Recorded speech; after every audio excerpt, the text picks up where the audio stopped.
అంబేద్కర్ గారి పుణ్యమాని చక్కటి రాజ్యాంగాన్ని ఇచ్చాడు మహానుభావుడు మన దేశానికి. ఆయన గాని ఇంత మంచి రాజ్యాంగం ఇచ్చుండకపోతే శూద్రులు ఎప్పటికీ చాలా బాధలు అనుభవిస్తూ బతకాలి మన దేశంలో.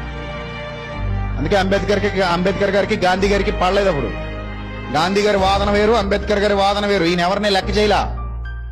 ఎందుకంటే ఆయన నమ్మిన సిద్ధాంతం కోసం గట్టిగా నిలబడ్డాడు. చాలా మందికి మేలు చేశాడు మహానుభావుడు. చాలా మంది జీవితాల్లో వెలుగులు నింపాడు. చాలా మంది జీవితాలను ఉద్ధరించాడు. చక్కటి అనుభవంతో రాసినటువంటి రాజ్యాంగం. అనేక దేశాల రాజ్యాంగాలను పరిశీలించే కమిటీ చక్కటి రాజ్యాంగాన్ని పొందుపరిచి మన భారతదేశానికి ఇచ్చి అప్పటి వరకున్న దరిద్రాన్ని అంతటిని నిలిపేశారు.